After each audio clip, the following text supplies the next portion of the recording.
2016 में बना है। जो लोग इस जेल में रखे गए, जो लोग यहाँ पे शहीद हुए, उन सबकी याद में इनको बनाया गया। इन दोनों मशाल के जलने के लिए गैस यूज़ होता है, LPG गैस, जो कि Indian oil free of cost में सप्लाई करता है। इनके लिए एवरी मंथ 48 सिलेंडर यूज़ होते हैं। इसी तरह बीच का ये वाइट मार्बल का एरिया एक शहीद स्तंभ है, जो 1857 का सिपाही विद्रोह था, फर्स्ट वॉर ऑफ इंडिपेंडेंस, उसको जो शहीद है उनके हाथ से बना, उसे बनाया गया 1985 में। और ये seating arrangement light and sound show के लिए, शाम में यहीं पर एक शो भी होता है। इस शो में स्टोरी ऑफ पीपल का पेड़ बताता है। देखने में लगेगा नहीं, मगर ये पेड़ जेल के बनने के पहले से था। एक्चुअल पेड़ गिरने के बाद उनके जड़ को वापस गाड़ा गया, उसी जड़ से निकला हुआ नया पेड़। तो शाम के समय जब ये शो चलता है, स्टोरी ये पेड़ ही बताता है, आशीष विद्यार्थी के आवाज़ के साथ।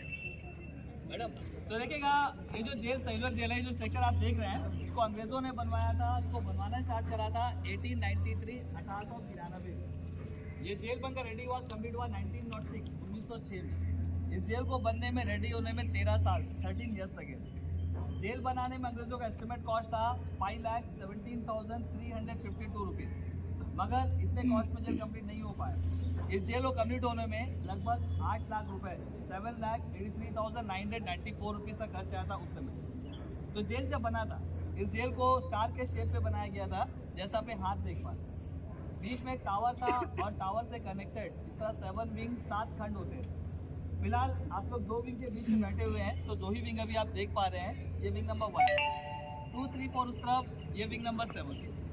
इन 7 विंग को जोड़ा गया, कनेक्ट किया गया बीच के टावर के साथ। वो जो बीच में आप देख रहे हैं, ये था सेंट्रल टावर। यहीं से 7 विंग कनेक्टेड थे। एक विंग से दूसरे विंग पे जाने का रास्ता उसी टावर से था, डायरेक्ट कोई रास्ता नहीं। तो जब स्ट्रक्चर बनाया गया, इसी तरह हर विंग पे 3 फ्लोर थे, ground floor, first floor, second floor. देख पाएंगे एक विंग का फ्रंट साइड, दूसरे विंग का बैक साइड, ऐसा कम्युनिकेशन गैप के लिए बनाया गया। इससे इनको नहीं पता चलेगा उसमें कौन है, उनको नहीं पता चलेगा इसमें कौन है। हर विंग के सामने बीच में एक लाल शेड बनाया गया। ये जो आप देख पा रहे हैं, ये वर्क शेड, उनके काम करने की जगह, जो हर विंग का अलग अलग था।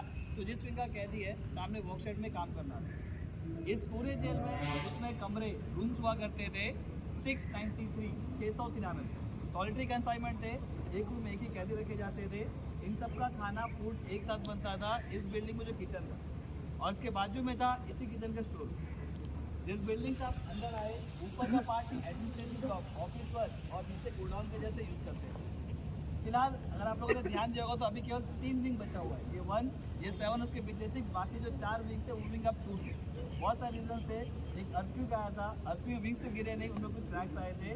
3 साल आइलैंड जापानियों के अंडर में रहा है। जापानी जब आए, उनको अपने घर बंकर्स के लिए ईट का जरूरत था। कुछ विंग से ईट को निकाला गया और कुछ विंग को साफ कर वहाँ पर नए बिल्डिंग, गवर्नमेंट हॉस्पिटल, दीपक हॉस्पिटल बनाए। तो फिलहाल अभी हमारे पास केवल 3 विंग है, 1, 7 और इसके बैक साइड पर 6।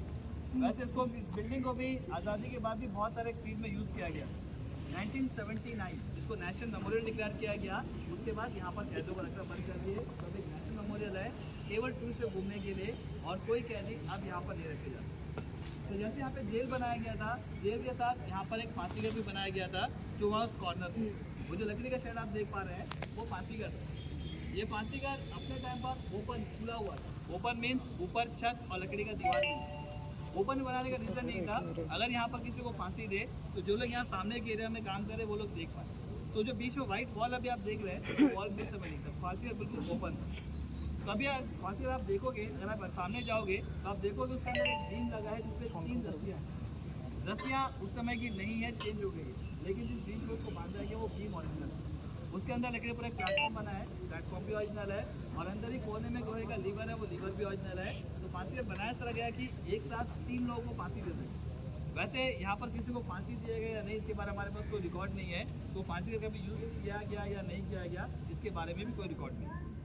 इसी तरह ये जो शर्ट मैंने आपको बताया था, वर्क शेड, डांस करने की जगह, इस तरह एक गैलरी बना दिया गया।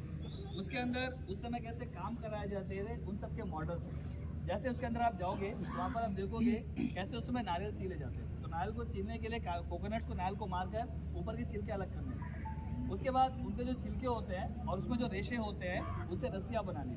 रस्सियाँ बनाने के लिए सबसे पहले तो जो छिलके को पानी में भिगा कर रखते थे। सॉफ्ट होने के बाद उसको लकड़ी से फूटा जाता था, रेशे को अलग करते थे, उसकी रस्सी बनाते थे। वैसे रस्सी बनाने का मशीन अंदर रखा हुआ है, जो समय का ओरिजिनल है, लोहे का बना हुआ है। गोल सा मशीन होता था, जिसमें हुक्स लगे हुए थे अलग अलग डायरेक्शन में। उस वक्त में रेशो को फंसाकर जब वो हैंडल पकड़ घुमाते थे, ये रेशे जॉइंट होकर रस्सियाँ बनकर निकलती है। इस तरह एक दिन में एक कैदी को 4 LBS जो कि 4 पाउंड के आसपास रस्सियाँ बनानी। वैसे अंदर मशीन है उसका जो ओरिजिनल है। उसी के आगे एक बड़ा सा पॉट दिखाया गया है जिसके हैंडल को स्टैचू घुमाते हुए दिखाया गया। उस पॉट को बोला जाता है कोलू हनी ऑयल।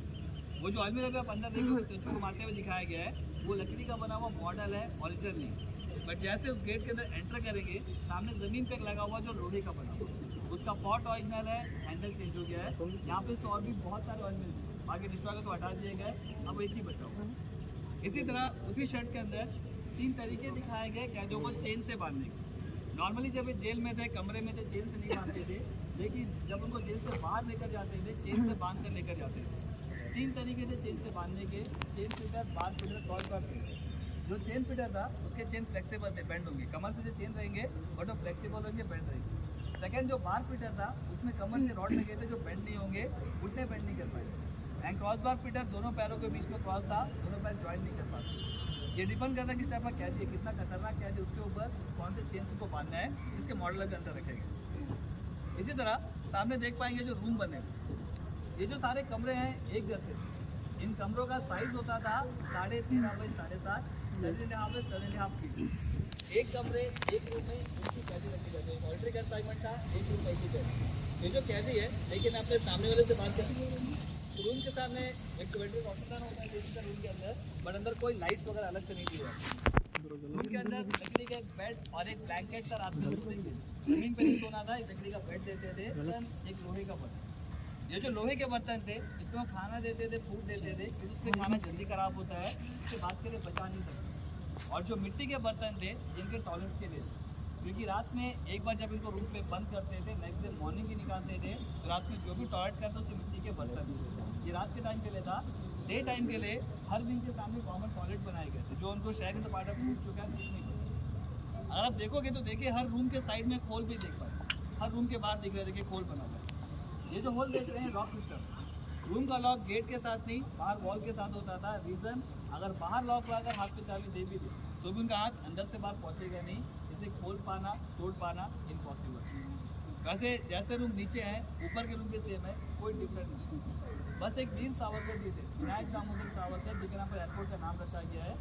ऊपर लास्ट वाला कमरा जो देख रहे हैं उनको वहाँ पर काफ़ी साल तक रखा गया। बाकी हर एक चीज़ को इस रूम में खास बात ये था, उस रूम में बिल्कुल कॉर्नर तो होने के कारण बाहर अलग से एक्स्ट्रा गेट रखा है। ये जो लॉक सिस्टम मैंने बताया, लॉक सिस्टम ये सेम बाहर बरामदे में खुला। साथ ही वहाँ जैसे सारे पनिशमेंट नीचे का पार्टी का दिखता था और ये सब उनको दिखाया जाता था। सावरकर जी को खाली नहीं, जिनको अपने खतरनाक कैदी मानते थे उनको वहाँ पर एक दिखाते थे, टॉर्चर करने के लिए, मेंटल टॉर्चर, फांसी कर कैदियों को पनिशमेंट देना, ये सब वहाँ से दिखाते थे मेंटली टॉर्चर करने के लिए। यही रीज़न है कॉर्नर को रूम बनाने का, अलग से गेट के साथ। वैसे वो रूम भी बाथरूम में जैसे। इसी तरह वो जो टॉप देख रहे हैं वो था वॉश टॉप। फिलहाल अंडर मेंटल से काम चल रहा है, छत पे नहीं जा सकते हैं। अगर आप छत पर जाते हैं तो वहाँ से आप बचे हुए 3 विंग, 1, 7 और पीछे 6 देख पाते हैं। उसमें जो 6 है वो छोटा है। रीज़न, एक तरफ समंदर सी आता स्पेस कम मिला, तो एक तरफ के विंग छोटे, एक तरफ के विंग बड़े रह गए। बाकी विंग टूटने के बाद अब उसको सब नए बिल्डिंग गवर्नमेंट हॉस्पिटल बनाया गया। तो इस जगह का और एक नाम भी दिया गया था काला पानी। किसी को मालूम है काला पानी नाम क्यों दिया गया था? समुद्र में ब्लैक पल्स। देखिए काल का एक्चुअल जो वर्ड है वो है काल का पानी। किसी ने अभी बोला था काल का पानी। काल संस्कृत वर्ड है जिसका मीनिंग होता है अंत, मृत्यु, डेथ। तो उसमें लोगों का सोच ये था, लोगों का मानना ये था यहाँ पर जो लाया जाएगा वो कभी वापस नहीं जा पाएगा, उसका मौत, उसका मृत्यु यहीं पर हो जाएगा। इसी सोच की वजह से उस समय आइलैंड को नाम दिया गया था काल के पानी, जो आगे चलकर शॉर्ट में काला पानी। इसी तरह इस जेल को और एक नाम दिया गया था सेल्युलर जेल। वैसे काला पानी कोई जेल या पनिशमेंट नहीं था, इन आइलैंड का नाम। इसी तरह इस जेल को नाम दिया गया था सेल्युलर जेल का। तो जैसे एक कमरे को सेल बोला जाता है, बहुत सारे कमरों की वजह से उस समय जेल को सेल्युलर का नाम दिया। ठीक है, अब जेल के बारे में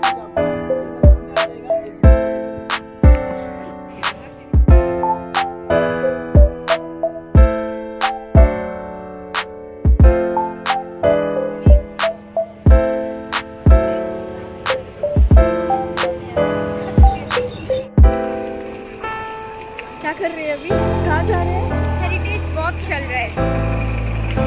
अभी हम लोग जा रहे हैं प्लेटफॉर्म।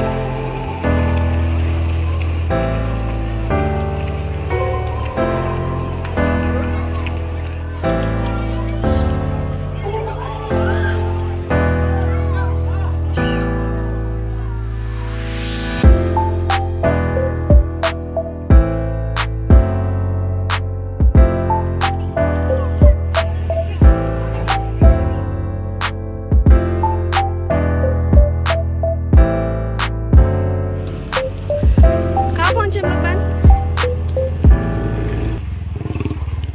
कौन सी जगह है ये? पार्क। कौन सा पार्क? सामने पार्क है ना, पार्क। और ये पूल है, स्विमिंग पूल, जिसमें रेजिडेंस अगला हफ्ता डुबकी मारेगी।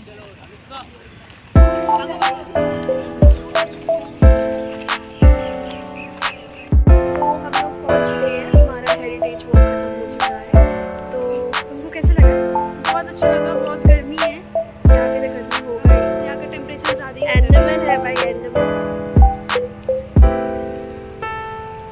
ब्लैक पॉइंट का एक्सपीरियंस कैसा लगा? बहुत अच्छा।